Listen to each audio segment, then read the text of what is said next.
ये जादुई कहानी प्राचीन काल के एक गरीब इंसान की है जिसका नाम रतिलाल था। वह अपनी पत्नी के साथ छोटे से घर में रहता था।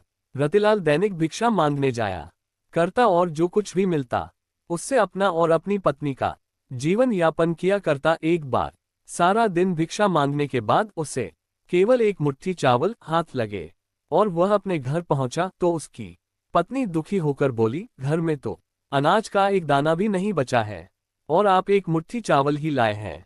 भला इसमें कैसे हम अपना पेट भर सकते हैं। और वह थक हार के घर में बैठा ही था कि द्वार पर एक भिक्षुक आ जाता है और वह कुछ खाने के लिए मांगता है। रतिलाल धर्म संकट में फंस जाता है। अब वह एक मुट्ठी चावल अपनी पत्नी को दे या सामने खड़े भिक्षु को, लेकिन वह द्वार पर आए किसी व्यक्ति को बिना कुछ दिए जाने नहीं दे सकता था, इसलिए उसने वह चावल भिक्षुक की टोकरी में डाल दिया।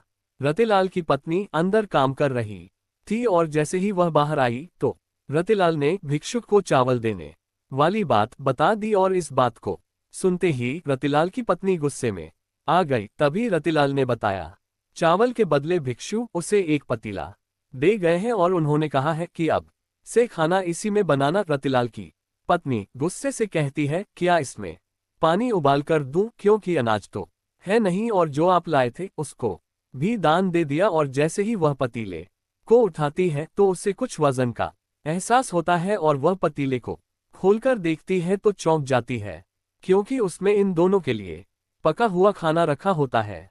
रतिलाल की पत्नी के चेहरे में खाने को देखकर मुस्कुराहट आ जाती है।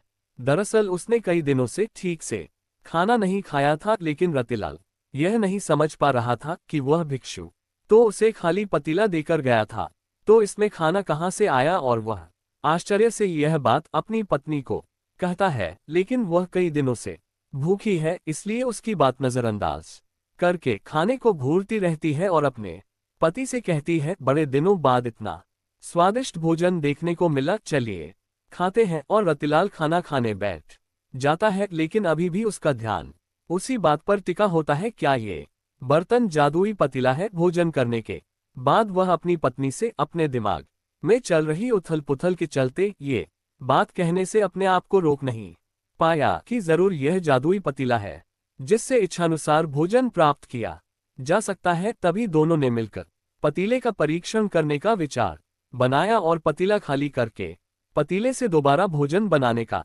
आग्रह किया और कुछ क्षण में उनकी इच्छानुसार भोजन बनकर तैयार हो गया। ये देखते ही दोनों खुश हो जाते हैं, क्योंकि अब उनकी भूख हमेशा के लिए शांत हो जाएगी और उन्हें खाने के लिए किसी और के सामने हाथ नहीं फैलाने पड़ेंगे। खुश होकर दोनों ने राज्य में ऐलान कर दिया कि वह सारे राज्य को खाना खिलाएंगे। ये बात दूर दूर तक फैल गई कि कोई गरीब इंसान ऐसा धनवान बना है जो पूरे राज्य को भोजन पर आमंत्रित कर रहा है। और अगले ही दिन रतिलाल के घर के सामने हजारों की तादाद में लोगों का हुजूम उमड़ पड़ा, जिनमें से ज्यादातर लोग तो ये देखने आए थे कि भला ये गरीब इतने सारे लोगों को कैसे खाना खिला पाएगा।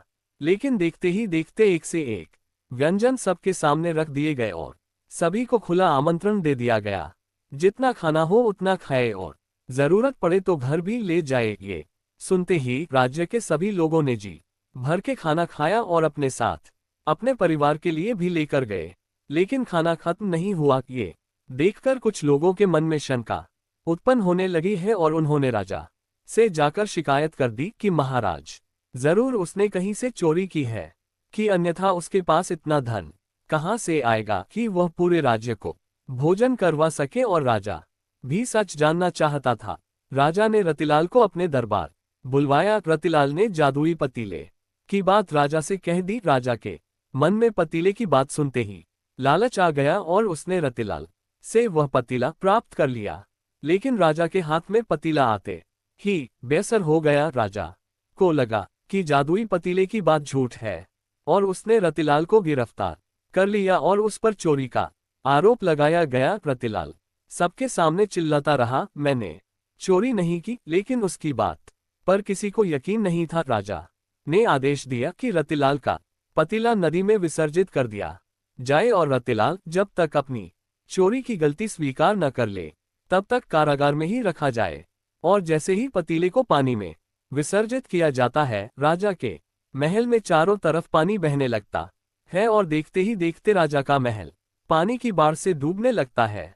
राजा अचानक अपने महल की ऐसी स्थिति से घबरा जाता है, उसे समझ में नहीं आता कि यह कैसे हो रहा है। तभी वह अपने राज्य के ज्योतिष आचार्यों से चर्चा करता है और आचार्य उसे बताते हैं कि तुमने एक निर्दोष व्यक्ति को कारागार में डाल कर अपराध किया है, इसलिए आपके महल की ये स्थिति हो गई है और यदि आपने उसे कारागार से वापस नहीं निकाला तो इस राज्य का सर्वनाश हो जाएगा। उसे आभास होता है कि उससे अधार्मिक कार्य हुआ है और वह भागते हुए रतिलाल के पास जाता है और हाथ जोड़कर कहता है, मुझे क्षमा कर दीजिए, मुझसे बहुत बड़ी भूल हो गई, मेरे महल को बचा लीजिए। नादानी में मैंने आपका जादुई पतीला नदी में विसर्जित कर दिया है, लेकिन मैं वचन देता हूं कि जीवन में कभी भी आपको किसी चीज की कमी नहीं उन्हें दूंगा। और जैसे ही राजा ने रतिलाल को कारागार से बाहर निकाला, महल में जल का स्तर कम होने लगा। राजा ने रतिलाल को बहुत सी दौलत भेंट की और उसे अपने शाही रथ से उसके घर भिजवाया और एक जादुई कहानी का अंत हो गया।